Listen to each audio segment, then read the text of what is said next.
जय हिंद दोस्तों। आज मकर संक्रांति है और मकर संक्रांति की सभी लोगों को बहुत सारी शुभकामनाएं। आज हमारा जो टॉपिक है कि आज के दिन को मकर संक्रांति क्यों कहते हैं, और दूसरा एक टॉपिक है कि मकर संक्रांति के दिन हम तिल और गुड़ का उपयोग क्यों करते हैं। बचपन से आपको ये देखा होगा कि मकर संक्रांति के दिन मम्मी पापा कहते हैं कि भाई नहाने से पहले अपने शरीर पे तिल लगाओ और नहाने के बाद यहाँ पर तिल के लड्डू खाओ। तो उसके पीछे रीजन क्या है? तो एक है पौराणिक आधार और दूसरा एक है वैज्ञानिक आधार।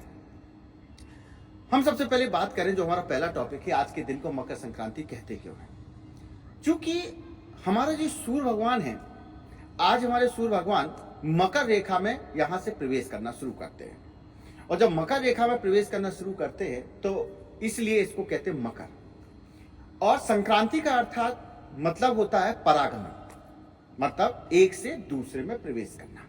तो आज से सूर्य भगवान हमारे दक्षिणायन से उत्तरायण में प्रवेश करते हैं, इसलिए हम इसको कहते हैं मकर संक्रांति। जो दूसरा आधार है कि हम आज के दिन तिल और गुड़ का उपयोग क्यों करते हैं, तो इसके पीछे हम आपके सामने एक धार्मिक आधार अर्थात पौराणिक आधार रखेंगे, और पौराणिक आधार के साथ दूसरा जो आधार बनेगा वो होगा वैज्ञानिक, कि विज्ञान से कैसे इसे कोरिलेट किया है। धार्मिक आधार में देखें तो हमें दिखाई देता है कि भाई जो सूर्य भगवान है, सूर्य भगवान अपने पुत्र शनिदेव से रुष्ट हो जाते हैं। जब रुष्ट हो जाते हैं तो शनिदेव अपने पिता को मनाने के लिए तिल और गुड़ का प्रसाद लगाते हैं। सूर्य भगवान उस प्रसाद से इतने खुश होते हैं कि यहां पर वो घोषणा कर देते हैं कि जो भी आज के दिन तिल और गुड़ का प्रसाद लगाएगा, तिल और गुड़ खाएगा, शनि देव उसके ऊपर विशेष रूप से प्रसन्न हो जाएंगे।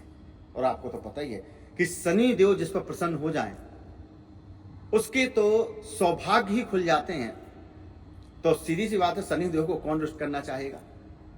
दूसरा जो आधार है वैज्ञानिक आधार है, और वैज्ञानिक आधार में दिखाई देता है कि चूंकि 3 जनवरी को सूर्य भगवान पृथ्वी के सबसे करीब होते हैं, लेकिन इसके साथ साथ हमारे जो सूर्य भगवान हैं धीमे धीमे यहां पर जब उत्तरायण में प्रवेश करना शुरू करते हैं तो 14 जनवरी के दिन सूर्य और पृथ्वी की सीधे यहां पर कह सकते हैं कि रेसेस पड़ना शुरू हो जाती है। यानी कह सकते हैं कि सूर्य और पृथ्वी बिल्कुल सीध में होते हैं, और सूर्य पृथ्वी के बिल्कुल सीध में होने के कारण उनकी जो यूवी रेसेस होती हैं, परावैंगनी जो किरणें होती हैं, वो सीधे पृथ्वी पर पड़ती हैं, और पृथ्वी पर पड़ने के साथ ही मानव के शरीर पर भी यानी उनकी त्वचा पर भी सीधे पड़ती हैं, और परावैंगनी किरणों के त्वचा पर सीधे पड़ने के कारण हमारे ऊपर एक त्वचा कैंसर का इफेक्ट हो जाता है, यानी त्वचा कैंसर होने के सबसे ज्यादा चांसेस बढ़ जाते हैं।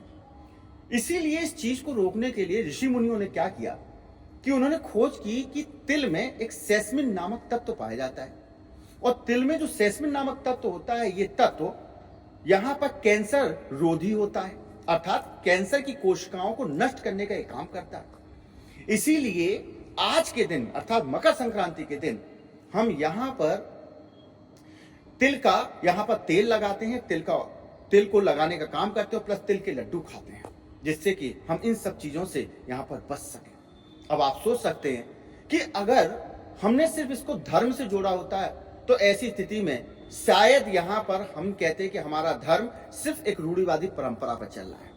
लेकिन चूंकि इसे हमने विज्ञान से जोड़ दिया है, तो विज्ञान के साथ जोड़ने के साथ हमने ये भी कह दिया कि सिर्फ हमारे धर्म में सिर्फ रूढ़िवादिता नहीं, भाई विज्ञान भी है।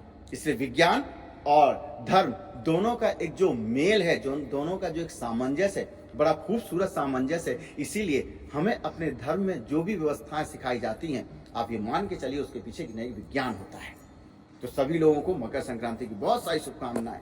जय हिंद, जय भारत।